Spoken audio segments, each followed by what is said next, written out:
नमस्कार, मैं हरी, आप देख रहे हैं डिजिटल न्यूज झारखंड। आइए जानते हैं झारखंड के प्रमुख खबरों के बारे में। इससे पहले से छोटी सी निवेदन की, अगर आप चैनल में नए हैं तो चैनल को सब्सक्राइब अवश्य कर लें ताकि झारखंड के हर छोटी बड़ी खबर आप तक पहुंचा सकें। तो चलिए शुरू करते हैं आज की पहली और बड़ी खबर से। किसानों को राहत की तैयारी, धान के MSP पर प्रति क्विंटल 117 रुपये बोनस दे सकती है सरकार। दरअसल बता दें, झारखंड सरकार किसानों को साल 2023-24 में उनके फसल के न्यूनतम समर्थन मूल्य MSP पर प्रति क्विंटल 117 रुपये का बोनस दे सकती है।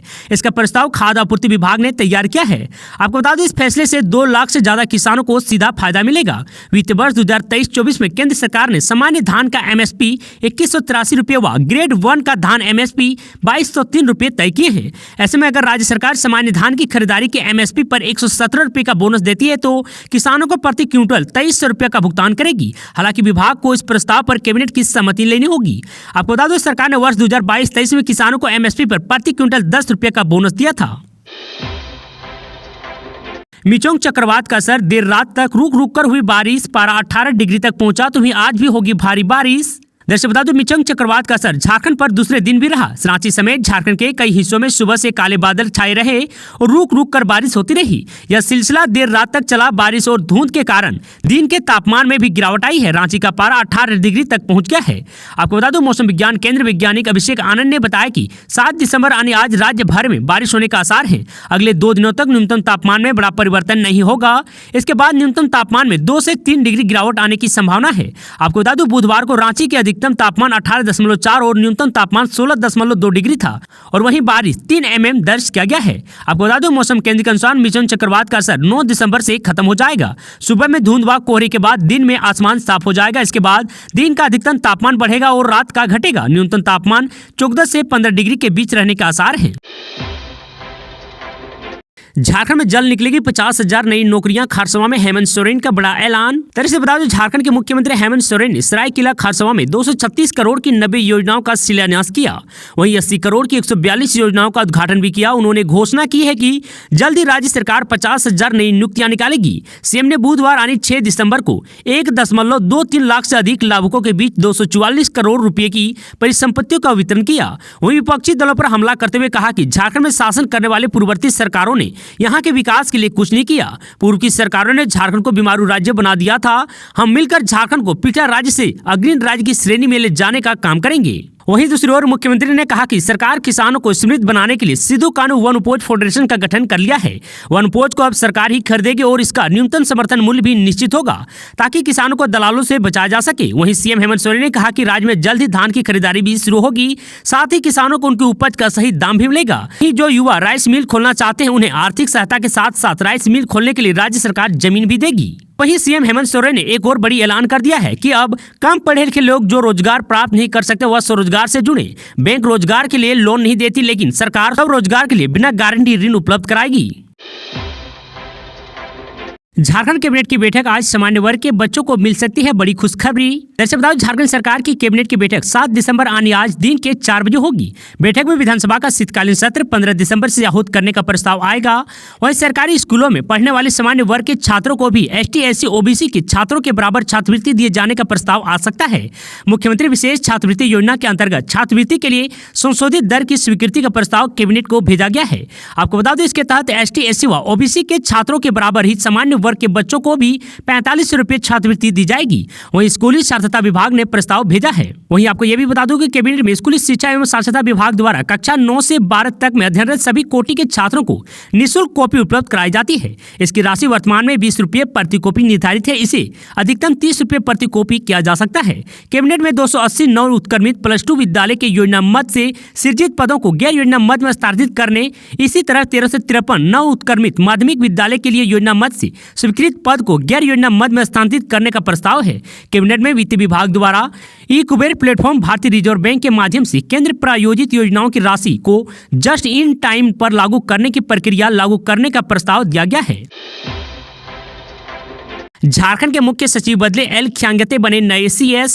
जैसे बता दो, झारखंड के मुख्य सचिव बदल दिए गए हैं, नए CS एल खियांगते बने हैं। इससे पहले सुखदेव सिंह राज्य के मुख्य सचिव थे, लेकिन अब उन्हें ATI का निर्देशक बना दिया गया है। आपको बता दें, झारखंड सरकार के कार्मिक प्रशासनिक सुधार तथा राज्य भाषा विभाग ने इस संबंध में सूचना भी जारी कर दिया है। झारखंड के नए सचिव एल खियांगते के पास अपर मुख्य सचिव वन, पर्यावरण एवं जलवायु परिवर्तन विभाग का भी अतिरिक्त प्रभार होगा। झारखंड के 1000 स्कूलों में शुरू होगी जनजातीय भाषाओं में पढ़ाई। जैसे बता दें फिलहाल राज्य के 6 स्कूल खूंटी, लोहरदगा, पश्चिमी सिंहभूम, गुमला, सिमडेगा और साहेबगंज के 250 स्कूलों में 5 जनजातीय भाषाओं में पढ़ाई हो रही है।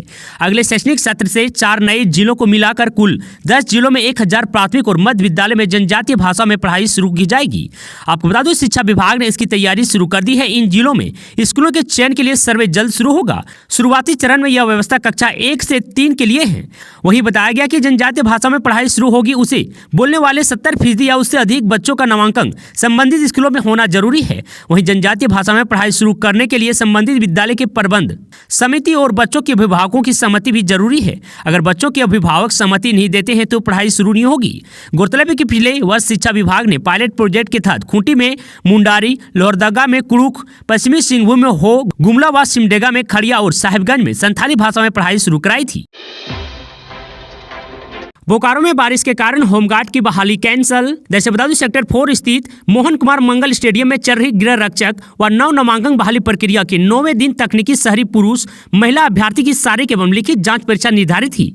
अभ्यर्थी निर्धारित समय से बहाली स्थल पहुंच गए थे, लेकिन सुबह से अचानक अत्यधिक बारिश होने के कारण निर्धारित शारीरिक व लिखित जाँच परीक्षा स्थगित कर दी गई है। उक्त जानकारी गृह रक्षक नव नामांकन समिति सदस्य सचिव सह जिला समादेष्टा रवि कुमार कुजूर ने दी है। बताया कि बारिश के कारण अभ्यर्थी की होने वाली कठिनाई को देखते हुए नव नामांकन समिति की ओर से 6 दिसंबर व 7 दिसंबर 2023 को होने वाली शारीरिक एवं लिखित जांच परीक्षा को तत्काल प्रभाव से स्थगित कर दिया गया है।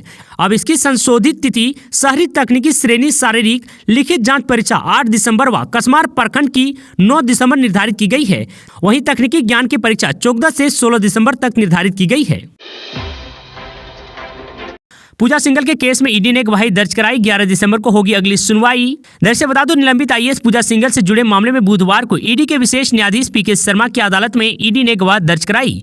बुधवार को खूंटी जिले के तत्कालीन नजारा डीसी अभय नंद अम्बष्टा की गवाही दर्ज कराई गई। पूजा सिंघल जब खूंटी की डीसी थी तो उन दिनों ईडी के गवाह वहां के नजारा डीसी के पद स्थापित थे। ईडी की ओर से प्रस्तुत गवाह में मनरेगा घोटाले से संबंधित जानकारी थी। उन्होंने कहा कि विकास कार्य की योजनाओं में दिए गए अग्रिम भुगतान से मिलने वाली कमीशन का हिस्सा पूजा सिंघल तक भी पहुंचता था।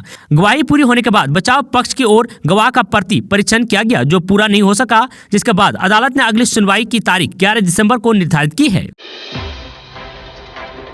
गुमला में 8 किलो गांजा के साथ बिहार का तस्कर गिरफ्तार। दरअसल बता दूं गुमला पुलिस लगातार नशे के अवैध कारोबार के खिलाफ कार्रवाई कर रही है। इसी मुहिम के तहत घाघरा थाना की पुलिस ने बिहार राज्य के रोहतास नगर निवासी दीपक कुमार को गिरफ्तार किया है। उसके पास से पुलिस ने 8 किलो 375 ग्राम गांजा बरामद किया है। पूछताछ के बाद आरोपी दीपक को न्यायालय में प्रस्तुत कर गुमला जेल भेज दिया गया है। एसपी हरविंदर कुमार सिंह ने प्रेस कॉन्फ्रेंस कर यह जानकारी दी है। रांची में बकाये दरों पर बिजली विभाग सख्त 10,000 होने पर काटे जा रहे हैं कनेक्शन। 2 बड़े स्टेडियम पर 1.36 करोड़ का बकाया। जैसे बता दो बिजली विभाग राजधानी रांची में लगातार अभियान चलाकर 10,000 से अधिक बकाये वाले उपभोक्ताओं का बिजली कनेक्शन काट रही है, लेकिन इसके स्तर राजधानी के 2 प्रमुख स्टेडियम पर 1.36 करोड़ बिजली का बिल बकाया है। 16 महीने से बिजली बिल बकाया है। आपको बता दो यह बकाया अक्टूबर 2023 तक की है। बिरसा मुंडा फुटबॉल स्टेडियम का 78 लाख व मरांग गोमके का 58 लाख बकाया है। मोराबादी स्थित बिरसा मुंडा फुटबॉल स्टेडियम का लगभग 78 लाख का बिजली बिल बकाया है। स्टेडियम के अलग अलग परिसर में झारखंड खेल विभाग, झारखंड ओलंपिक एसोसिएशन और भारतीय खेल प्राधिकरण के कार्यालय भी हैं।